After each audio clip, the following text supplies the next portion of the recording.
스룹바벨 성전을 다 짓고 나서 그 스룹바벨 성전을 바라보던 사람들의 마음에는 큰 통곡이 있었어요. 왜냐하면 솔로몬 성전에 비하면 그들 눈앞에 세워진 스룹바벨 성전은 초라하기 그지없는 성전이었기 때문에 그렇습니다. 물론 크기 면에서 보면 솔로몬 성전보다 스룹바벨 성전이 거의 2배 정도 더 큰 성전이었습니다. 하지만 그 성전에 지어진 재료들이나 그리고 그 성전의 기물들을 보면 그 화려함과 그 아름다움이, 그 고귀함이 솔로몬 성전에 비할 바가 못 되었기 때문에 수준이 한참 떨어진 거죠. 바벨론 포로에서 돌아와 성전을 다시 짓자 이렇게 성전을 재건할 때 사람들의 머릿속에는 적어도 솔로몬 성전의 영광을 그리고 그것을 기대하며 성전 건축을 시작했을 텐데 다 지어진 성전의 모습은 정말 초라하기 짝이 없는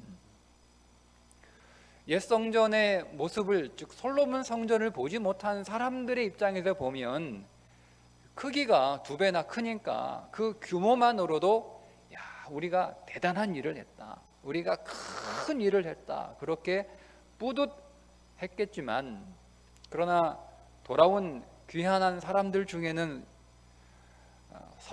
솔로몬 성전을 직접 본 사람들도 많았거든요.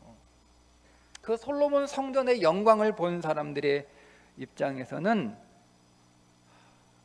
너무 마음이 안 좋았어요.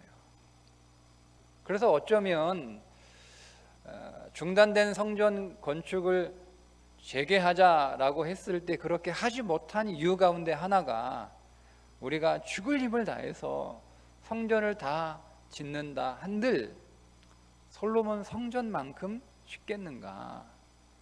괜히 오늘 우리가 열심히 성전을 지어놓고 그 성전을 보았을 때 오늘 우리의 마음이 오히려 너무 허탈하면 그럴 수 있잖아요. 기대한 것만큼 되지 못할 때, 마음에 그린 것만큼 되지 않을 때 여러분 그 마음이 얼마나 허탈하겠어요. 힘이 나야 되는데 도리어 오히려 더 힘이 빠질 수 있으니까 그게 두려워서 오랫동안 이 성전 건축을 재개하지 못했던 이유도 아마 있었을 것입니다. 그런데 그 예상대로 그대로 된 거예요. 힘들게 성전을 지어놨더니 오히려 힘이 나는 게 아니라 오히려 힘이 빠지는 거죠. 왜냐하면 성전의 규모, 성전의 영광은 이스라엘 민족에 대한 기대거든요. 그러니까 우리가 성전을 그럴듯하게 잘 영광스럽게 다시 지어 놓으면 오늘 우리의 미래도 그 성전과 같을 것이다 라고 하는 기대가 있었을 텐데 그들 눈앞에 다 지어진 성전의 모습은 그런 기대를 갖기에 조금 많이 부족했으니까 힘이 빠지는 거죠. 자, 바로 그러한 때에 하나님이 하셨던 말씀이 오늘 우리가 있는 본문의 말씀이에요. 지금 이 성전의 영광이 너희들이 보기에는 초라하지만 이전의 영광, 즉 솔로몬의 영광보다 나중엔 더 큰 영광이 될 것이다 라고 약속하시는 거예요. 물론 이 말씀은 참 성전으로 오실 예수 그리스도의 영광을 두고 하신 말씀이었습니다. 그러나 사람들은 보지 못하는 거죠. 그들의 눈에 보이는 건 그저 현실, 그들 눈에 지금 보이는 그 성전, 그것이 그들의 눈에 보이는 전부였기 때문에 그렇습니다. 여러분, 그런데 그들이 그렇게 영광스럽게 여겼던 그 솔로몬 성전도 사실은 어디에서 출발했습니까? 초라한 다윗의 장막에서 시작을 했습니다. 75년 동안 이방 땅에 있었던 언약궤를 다윗이 왕이 된 후에 예루살렘으로 가져오게 되는데, 다윗이 자기 궁 옆에 장막을 치고 그 언약궤를 그 안에 안치해 놓았습니다. 그래서 그 장막을 다윗의 장막이라고 불렀던 거죠. 비록 왕이 세운 장막이라 할지라도 백향목 궁에 비하면 그저 그 장막은 초라한 천막에 불과한 것이었을 것입니다. 그런데 그럼에도 불구하고 다윗은 그 초라한 장막을 보면서 무엇을 보았냐면 영광스러운 성전을 본 거예요. 다윗은. 그러니까 그는 그 속이 다 드러나 보일 정도로 기뻐하며 하나님 앞에서 춤을 추고 하나님을 찬송했던 것이고, 그것을 보지 못한 미갈은 비웃었잖아요. 비웃었죠. 다윗은 그 예배가 가져올 영광스러운 미래를 보았던 겁니다. 그러나 미갈의 눈에는 그저 지금 드리는 현재 그 초라한 예배, 그게 전부였어요. 다윗의 장막은 결국 다윗이 보았던 대로 영광스러운 솔로몬 성전이 되었습니다. 선지자 엘리야가 그리 시냇가에 숨어 있을 때 하나님 찾아오셔서 시돈 땅 사르밧으로 가라, 이렇게 명령을 하셔서 그 명령을 따라 시돈 땅 사르밧으로 갔는데, 그곳에서 나무를 줍고 있는 한 과부를 만나게 되고, 그 과부에게 엘리야가 물을 좀 달라, 그 물을 얻어서 목을 축인 다음에 또 다시 말하기를 혹시 떡이 있으면 떡도 좀 달라, 이렇게. 그러니까 이 과부가 하는 말이 떡은 없고 밀가루 한 움큼 남았는데 요거 가지고 마지막 떡을 해서 자식과 함께 먹고 나면 함께 죽을 참입니다, 이렇게 대답을 하는 거예요. 그러니까 엘리야가 하는 말이 그거 나 먼저 주고 그 다음 너희들 먹으라고 하는 거예요. 여러분, 이게 정신이 있는 소리입니까? 아니, 밀가루 한 움큼밖에 없다는데 그거 가지고 자기 다 주면 그 다음에 뭘로 떡을 만들어요? 뭘로 떡을 말아요? 이게 지금 선지자가 할 소리입니까? 이 과부의 문제를 해결해 주지는 못할 망정 위로라도 해줘야 되는 게 선지자가 해야 할 일이잖아요. 그런데 그런 위로는커녕 그 떡 자기 다 달라고 하니까,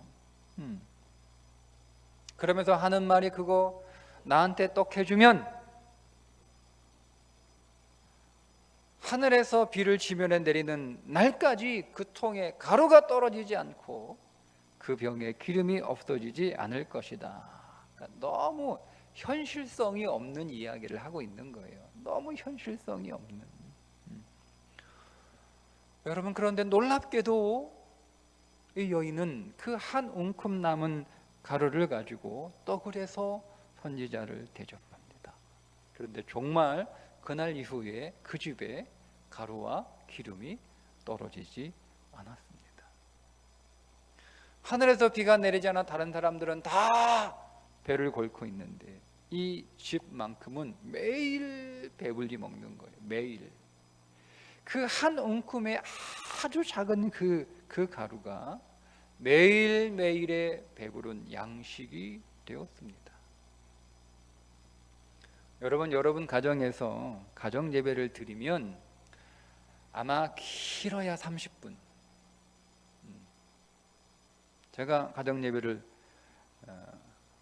드려보니까 길게 드리면 30분, 보통 20분 내외로 예배가 끝나더라고요.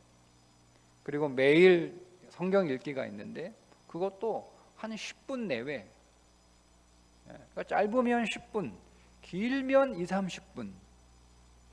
여러분, 그런데 하루에 여러분들에게 2, 30분 정도의 시간은 그저 여러분들이 의미 없이 이렇게 흘려보내는, 소비되는 시간 아닙니까? 일단 여러분 핸드폰 손에 쥐고 있어도 30분은 훌쩍 지나가잖아요. 여러분들이 핸드폰 그렇게 뚫어지게 보고 있는다고 해서 그것 때문에 여러분의 인생에 무슨 대단한 일이 일어나는 것도 아닌데, 그런데 여러분들이 만약 그 시간을 하나님 앞에 예배로 드린다면 어떤 일이 일어날까요?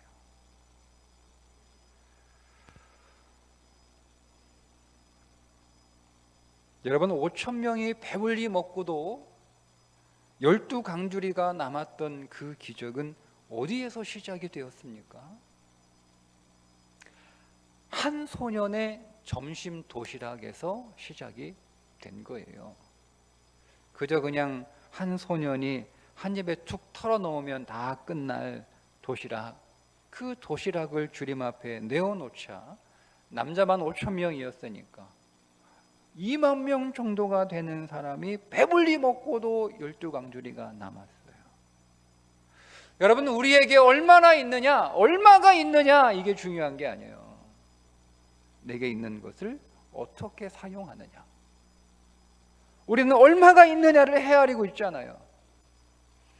나는 지금 얼마가 있을까? 내게 있는 것은 얼마나 될까? 그거 헤아리고 있는데 그게 중요한 게 아니라 이걸 내가 어떻게 사용하느냐, 이게 중요한 거예요. 믿음의 세계에서는 얼마나 있느냐가 중요한 게 아니에요. 어떻게 사용하느냐. 여러분, 여러분에 있는 것들을 주님께 한번 드려보세요. 시간이 없다고요? 시간이 없는 게 아니라 여러분들이 그 시간을 주님께 드리지 않기 때문에 그렇습니다. 하루 1440분 가운데 30분은 2%에 불과합니다. 그런데 그 2%에 불과한 시간이 여러분의 인생을 바꿀 수 있어요. 여러분 인생 안에 놀라운 일들을 그 2%밖에 안 되는 시간이 일으킬 수 있어요. 무엇이 부족하냐? 2%가 부족합니다. 2%. 여러분들이 예배하는 시간 2%가 부족합니다. 1904년 영국 웨일즈에서 일어난 부흥운동은 미국으로 아프리카로 퍼져서 1907년 평양 대부흥회까지 이어진 아주 놀라운 부흥의 역사입니다. 당시 영국 웨일즈의 부흥이 일어나자 술집, 당구장, 극장, 경마장 텅텅 비었어요. 심지어 구치소까지 텅텅 비어가지고 경찰들이 할 일이 없어가지고 노는 거예요. 일이 없어가지고 뭐 범죄자가 나와야 경찰들이 일을 하지. 경찰들이 할 일이 없어졌어요. 조선소의 직공들이 일하면서 거기 있는 것들을 하나 다 자기 집으로 가져갔다가 그들이 회심하니까 이거를 도로 다 가져오는데 이게 얼마나 많이 가져왔는지요. 창고를 지을 정도로 너무나 많이 가져온 거예요. 얼마나 많이 가져갔으면 창고를, 그것들을 다시 가져와 그것들을 쌓아놓을 창고를 다시 지을 정도로. 법정에서는 재판관과 배심원들이 심리를 중단하고 그 피고를 위하여 간절히 기도하니까 피고가 거기서 회심해가지고 예수 그리스도를 영접하는 일도 일어납니다. 광산에서 일하는 광부들이 너무 고된 일을 하니까 막 그 안에 막 불만과 불평과 막 증오가 막 쌓여가지고요, 이 석탄차를 끄는 당나귀를 얼마나 심하게 학대했는지 이루 말할 수 없을 정도로. 그런데 여러분, 그 광부들이 회심하니까 그들 안에서 그 심령에서 찬송이 나오고 심지어 이 당나귀를 끌어안고 내 형제요, 내 자매요, 뭐 이렇게 당나귀를 사랑하는 일이 일어나는 거예요. 여러분, 그래서 그때는 우스갯소리로 당나귀도 성령 충만했다라는 말이 나올 정도로. 여러분, 그런데 여러분, 이 영국 웨일리에 일어난 이 부흥의 역사가 대단한 신학자, 위대한 성직자에게서 시작된 게 아니에요. 이름 없는 초라하고 가난한 이반 로버츠라고 하는 광부, 그리고 그와 함께했던 몇 명의 청년들이었습니다.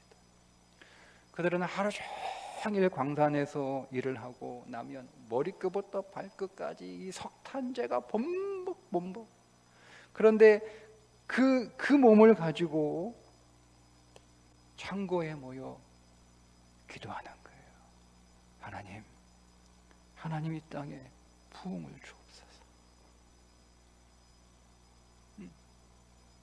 그 새카만 몸을 하고 하나님 이 땅에 부흥을 주옵소서. 하나님 이 땅에 부흥을 주지 않으신다면 우리에게 죽음을 주옵소서. 하나님 이 땅에 부흥을 주옵소서. 그렇게 시작된 거예요. 아무도 그 허름한 창고에 모인 그 석탄재가 뒤범벅이 된 그 초라한 강부들의 기도를 주목하지 않습니다. 누가 그걸 주목하겠어요?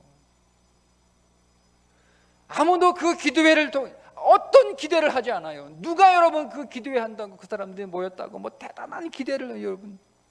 아무도 기대하지 않았지만 하나님은 그 기도회를 통해서 온 세계를 바꾸는 영국과 미국과 아프리카와 심지어 이 극동에 있는 아주 조그만 작은 나라 평양에까지 그 부흥의 불이 번지게 하셨다는 거예요. 작은 누르기 서말 가루에 반죽을 부풀게 하는 것처럼 석탄재를 뒤집어 쓴 이 무명의 그리스도인들 안에 있었던 그 생명이 온 세계로 번져나갑니다. 여러분, 기독교 신앙의 능력은 겨자씨의 생명의 능력 아닙니까?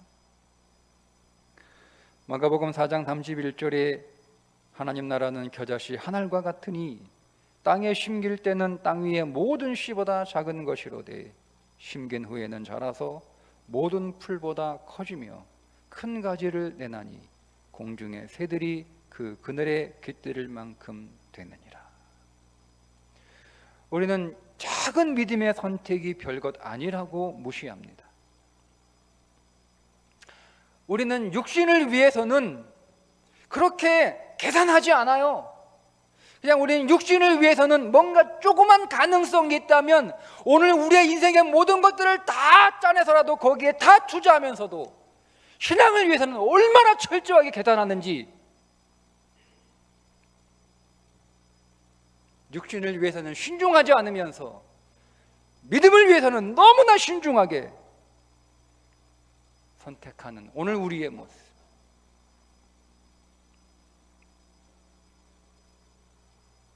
작은 믿음의 선택은 작고 초라할지라 별것 아니라고 여러분 하더라도 믿음의 선택은 거대한 나무로 자라게 되어 있습니다.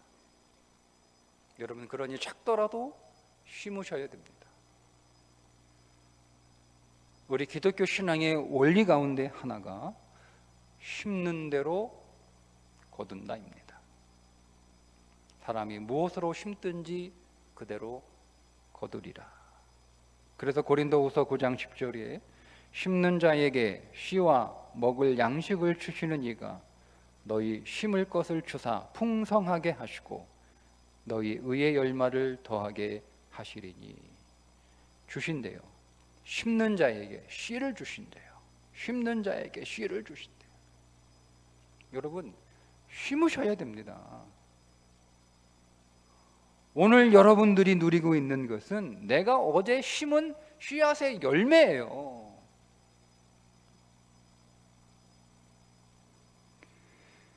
오늘 여러분들이 심는 여러분의 인생의 씨앗은 내일 여러분들이 거둘 열매가 될 것입니다.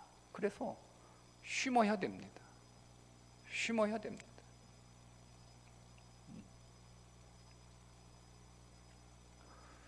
겨다시의 원리처럼 오늘 여러분이 믿음의 씨앗을 심으면 내일 반드시 풍성하게 거둘 것을 믿으셔야 됩니다.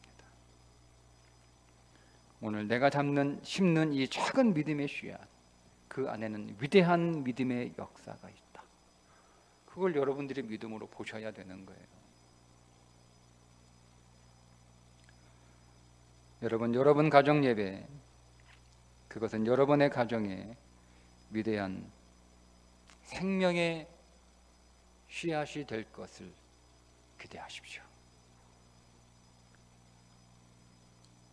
이 예배가, 내가 드리는 이 예배의 나중 영광이 내가 육신으로 얻은 그 어떤 영광보다 크리라. 그 믿음으로 기대하시고 오늘 저와 여러분이 작은 믿음의 씨앗을 심는 가정 되기를 주님의 이름으로 축복합니다. 기도하겠습니다.